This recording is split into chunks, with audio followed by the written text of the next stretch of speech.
প্রতিটি ব্যর্থতা আপনাকে শক্তিশালী করে। আপনি যখন হাল ছাড়বেন না, তখনই দেখা যাবে সফলতা আসলেই আপনার দিকে এগুচ্ছে।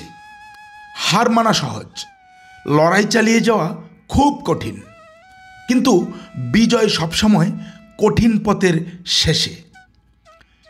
নিজের লক্ষ্য স্থির রাখুন, ছোট ছোট পদক্ষেপ নিন। নেতিবাচক শব্দ শুনে হতাশ হবেন না। এমন নেতিবাচক শব্দ হরহামেশাই মানুষ বলে থাকে। নিজের চারপাশে ইতিবাচক মানুষ রাখুন। যে মানুষগুলি দিয়ে আপনার ক্ষতি হবে তাদেরকে চারপাশে রাখবেন না। তারা কিন্তু আপনার বন্ধুরূপী পাশে থাকবে, তবুও তাদেরকে পরিহার করুন। নিজের সাফল্য উদযাপন করুন।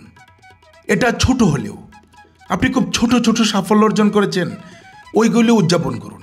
এতে আপনার মন ভালো থাকবে, পাশাপাশি পরবর্তীতে আরও ভালো কিছু করার জন্যে নিজেই উৎসাহ পাবেন।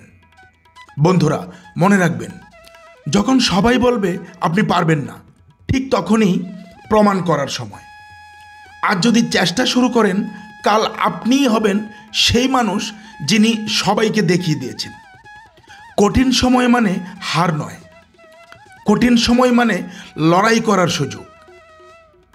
ভিডিওটি ভালো লাগলে লাইক দিন, শেয়ার করুন এবং সাবস্ক্রাইব করুন। আপনার সমর্থন আমাদেরকে আরও অনুপ্রাণিত করবে।